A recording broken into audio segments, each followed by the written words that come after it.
আমাদের জীবনে ঈশ্বরের ইচ্ছা কি? ঈশ্বরের ইচ্ছা কি?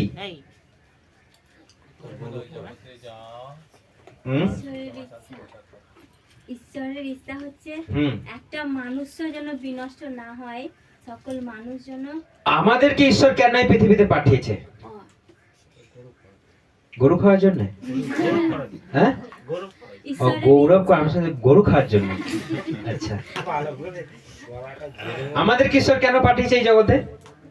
আমাদের অন্তরে ঈশ্বর থাকবেন বলে। আমাদের অন্তরে ঈশ্বর থাকারও তো অনেক জায়গা আছে। না, আমাদের অন্তরে থাকবেন, আমাদের অন্তরে ঈশ্বর থাকবে বলে। আমাদের প্রত্যেককে ঈশ্বর এই পৃথিবীতে পাঠিয়েছে। তিনি আমাদেরকে চেনেন না চেনেন না?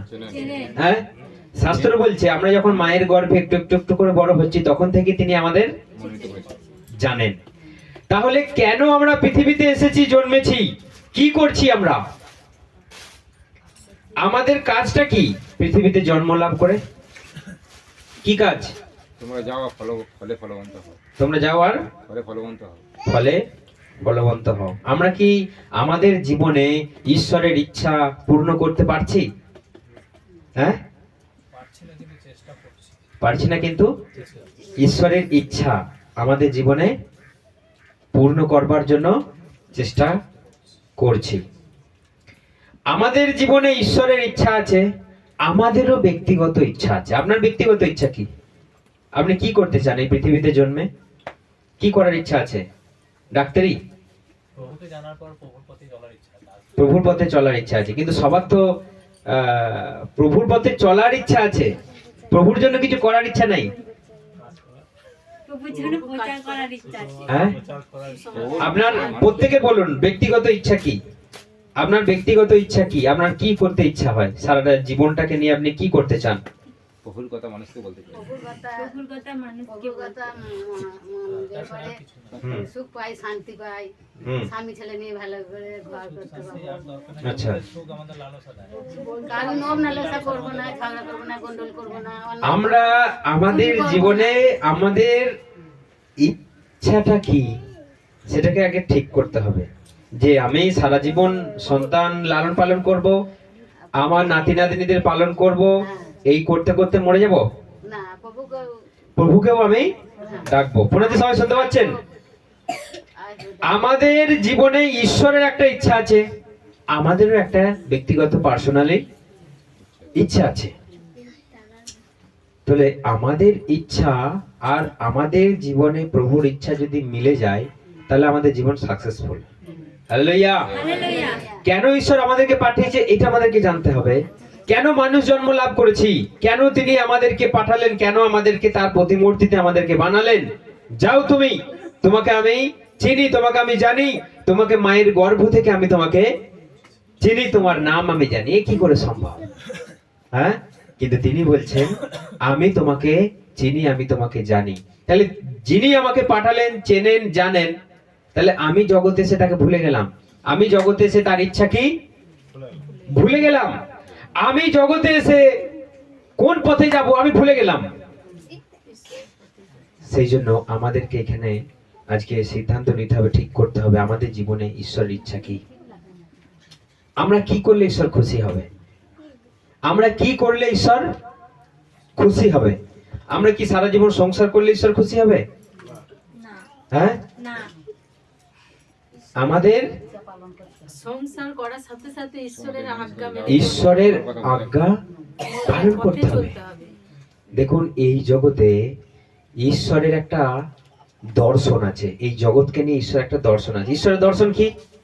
কে বলেন? ঈশ্বরের দর্শন কি? ঈশ্বরের দর্শন সব জাতি, সব জায়গায়, সব ব্যক্তি, সব বিশ্বাসী। আমরা বাইবেল খুলি প্রকাশিত বাক্য 7 অধ্যায়। ঈশ্বরের দর্শন কি?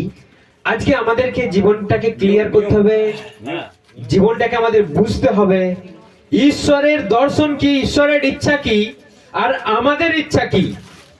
যদি টোটালি ডিফারেন্স হয়ে যায়, আলাদা হয়ে যায়, তাহলে কিন্তু আমাদের জীবন সাকসেসফুল নয়। সেই জন্য দেখুন আমার সঙ্গে প্রকাশিত বাক্য 7 অধ্যায় বার করুন। প্রকাশিত বাক্য 7 অধ্যায় 9 থেকে আমরা কেউ পড়ি, সবাই আমরা জানি এই বাক্য। এরপর আমি দেখলাম হুম। প্রত্যেক জাতি, হুম। গোষ্ঠী, হুম। সমাজ ও ভাষার বহু লোক হ্যাঁ তাদের সংখ্যা নির্ণয় করা অসাধ্য, হ্যাঁ। কারণ নেই। হুম তার সিংহাসনে মেষ শাবকের সামনে হুম। দাঁড়িয়ে আছে, তাদের পরনে শুভ্র বসন, হাতে খজুর পত্র। হ্যাঁ তারা উচ্চ কণ্ঠে ঘোষণা করছে, হুম। সিংহাসনে অসীম হ্যাঁ। আমাদের ঈশ্বর ও মেষ শাবকের সুমহান হুম। কৃতিত্ব পরিত্রাণ। হুম। সিংহাসন প্রবীণ মণ্ডলী ও আচ্ছা, আমরা আমরা অন্য একটা ভার্সন 10 পড়ি, অন্য একটা ভার্সন 10 পড়ি। 10 তাড়াতাড়ি বলার সঙ্গে সঙ্গে পড়তে হবে। তারা সকলে চিৎকার করে বলছে, হুম। যিনি সিংহাসনে বসে আছেন, এই জয় সেই ঈশ্বরের ও মেষ শাবকের দান। হুম।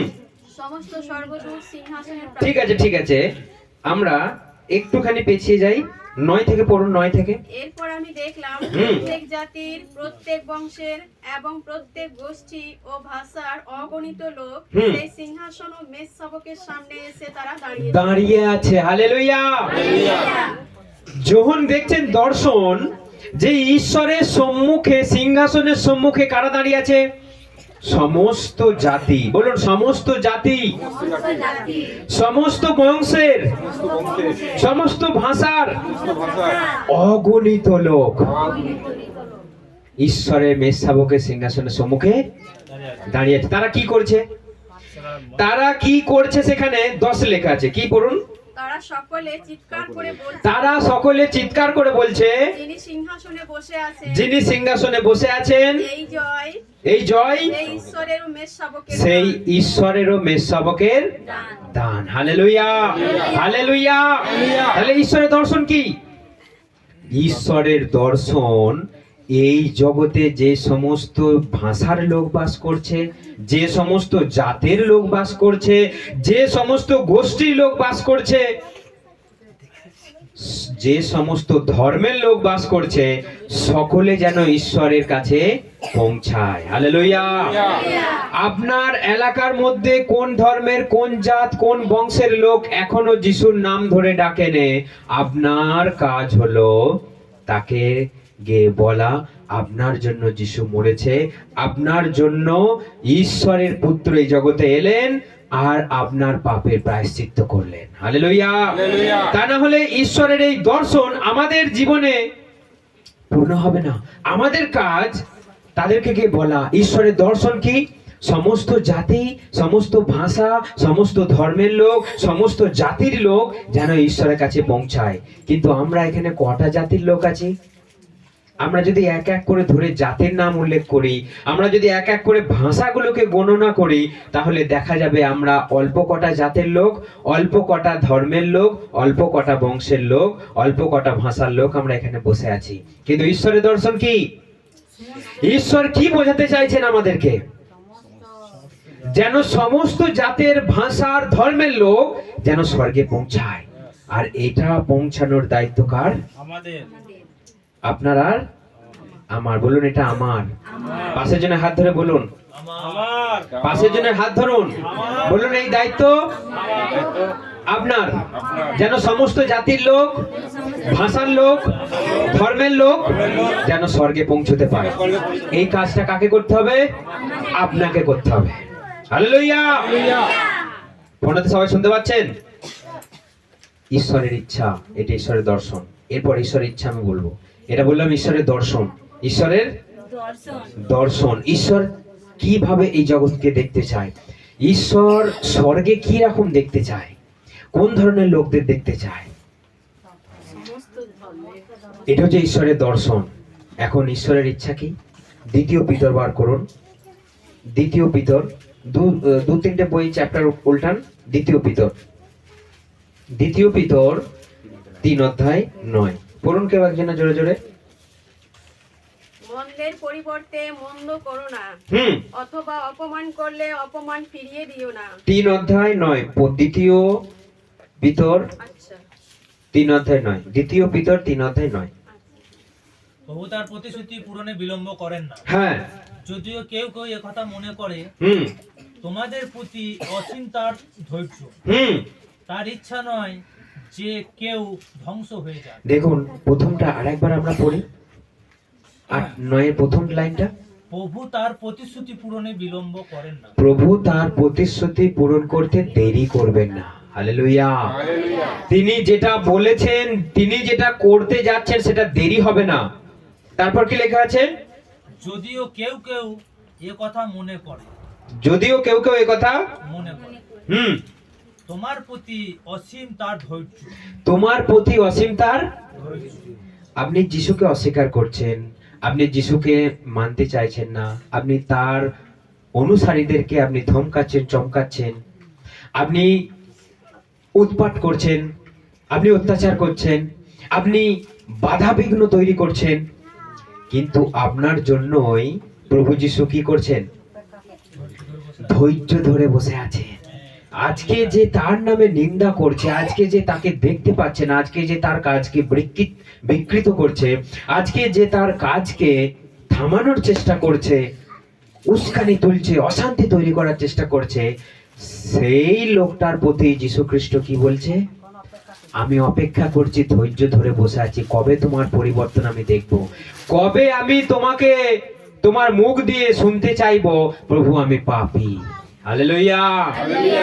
যেই মানুষটা আজকে উৎপাটন করছে, সেই মানুষটার মুখ দিয়ে যেন বের হয়ে আসে, প্রভু আমি পাপ করেছি, তুমি আমাকে ক্ষমা করো। হালেলুয়া। ঈশ্বরের ইচ্ছা এটা, ঈশ্বরের ইচ্ছা এটা। তারপর আমরা কন্টিনিউ করি।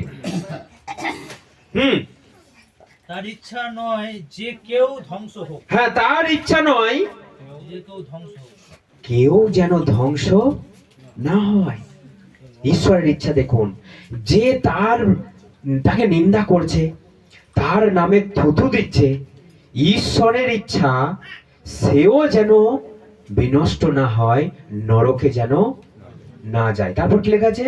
তিনি চান সকলেই যেন হৃদয়ের পরিবর্তন করতে পারে, মন তিনি চান যেন সকলেই মন পরিবর্তন করতে পারে, করার সুযোগ পায়, তারা যেন সুযোগ পায়। হালেলুয়া। তাহলে একটা মানুষ যে চরম বিরোধিতা, একটা মানুষ যে কখনো জানেই না ঈশ্বরকে ডাকতে হয়, যে কেবল ঈশ্বরের কাছে বিড়বিড় করে ভগবানের কাছে গিয়ে চায়, সে জানেই না যে ঈশ্বরকে কি করে খুশি করতে হয়, ঈশ্বরকে কি করে আরাধনা করতে হয়, ঈশ্বরের সঙ্গে কি করে চলতে হয়, ঈশ্বরের সঙ্গে কি করে চলাফেরা করতে হয়, সে জানেই না। সে কেবল ঈশ্বরের কাছে গিয়ে মনে মনে মনে মনে মনে মনে চাইতে পারে, ঈশ্বরের সঙ্গে সে যে কথা বলতে হয়, ঈশ্বরের সঙ্গে যে চাইতে হয়, সে জানে না। তাহলে সেই মানুষটা কি করে জানবে প্রভু যিশু আপনার জন্য প্রাণ দিয়েছে? কি করে জানবে? হ্যাঁ, কি করে জানবে? আমরা যদি না বলি সে জানবে না। আমরা যদি না বলি সে জানবে না। হালেলুয়া। একটা মানুষ দিনের দিন সে ধ্বংস হতে চলেছে নিজের পাপের জন্য। কারণ এই জগতে মানুষের পাপের জন্য চিন্তা করে, মানুষের পাপের জন্য প্রায়শ্চিত্ত করেছে দ্বিতীয় কেউ নেই। একমাত্র শাস্ত্র বলছে, অনেক কটা ধর্মের শাস্ত্র বলছে যে যিশু মানুষের পাপের জন্য প্রায়শ্চিত্ত করেছে, যিশু আবার আসবে, যিশু মৃত্যুকে জয় করে উঠেছে, যিশুর কাছে জীবন দেওয়ার ক্ষমতা আছে। তাহলে এই কথাটা একটা মানুষের কাছে যদি না পৌঁছে যায়, তাহলে সে সুযোগ পেল মন পরিবর্তন করার। তাহলে সে বলবে যে প্রভু এতদিন আমি যা কিছু করেছি তাহলে পাপ করেছি, এতদিন আমি না জেনে যা করেছি আমি পাপ করেছি। কি করে বলবে সেই মানুষটা? তাহলে ঈশ্বরের ইচ্ছা যেন প্রত্যেকটা মানুষ মন পরিবর্তন করবার সুযোগ পায়। ঈশ্বরের ইচ্ছা কি? প্রত্যেকটা মানুষ মন পরিবর্তন করার সুযোগ পায়। তাহলে মন পরিবর্তনের গল্প তার কাছে কে নিয়ে যাবে? আমরা নিয়ে যাব। হ্যাঁ, আমরা তো করব না। আমরা বলি আমাদের কাজ আছে ভাই। আমরা যারা চাকরি করি তারা বলি সকালবেলায় উঠবো, রান্না বান্না করব, ছেলেদেরকে রেডি করে দেবো, চাকরি যাব, বাড়ি ফিরবো, কাজ শেষ। যারা মাঠে কাজ যাবে বললে সকালবেলায় উঠবো, রান্না বান্না করব, সন্ধ্যেবেলায় আসবো, আলা হয়ে গেলাম। তাহলে এই মানুষটা যে মরে যাচ্ছে, পাশের বাড়ির লোকটা যে মরতে বসেছে পাপের জন্য, তাহলে সে কি করে মন পরিবর্তন করবে? কি করে সে জীবনটাকে বাঁচাবে? হালেলুয়া। হালেলুয়া। তাহলে আমাদের ইচ্ছা কি? আমাদের ইচ্ছা কি? কিছুটা বিনাশ না হোক। আমাদের ইচ্ছা কি? আমাদের ইচ্ছা বলা। আমাদের ইচ্ছা বলা। যদি তাই হয় তাহলে বলতে হবে না আমাদের ইচ্ছা শুধু জীবনটাকে উপভোগ করব, এটাই কি শুধু? কিন্তু আমরা যারা যিশুতে জ্ঞান লাভ করেছি, আমরা যারা যিশুতে অনেক আশীর্বাদ লাভ করেছি, আমরা এই সিদ্ধান্তে পৌঁছেছি, উপনীত হয়েছি যে আমাদের জীবনটা শুধু খাওয়া পড়া নয়। নয়, আমাদের জীবনটা শুধু চাকরি বাকরি নয়, কাজকর্ম নয়, আমাদের জীবনটা শুধু বিজনেসের ব্যবস্থা ব্যস্ততা নয়, আমাদের জীবনে ঈশ্বরের ইচ্ছা আছে তোমরা সব জাতি, সব ভাষা, সব ধর্মে, সব লোকের কাছে যাও আর তাদেরকে বলো যে তোমার পাপের জন্য যিশু এসেছিলেন। দেখুন প্রভু কি বলছে, মথি 28 অধ্যায় বার করুন। প্রভুর আদেশ কি? প্রভুর আদেশ কি? মথি 28 অধ্যায় 28 অধ্যায় বেরিয়েছে, আমরা 18 থেকে পড়ি কি লেখা আছে সেখানে।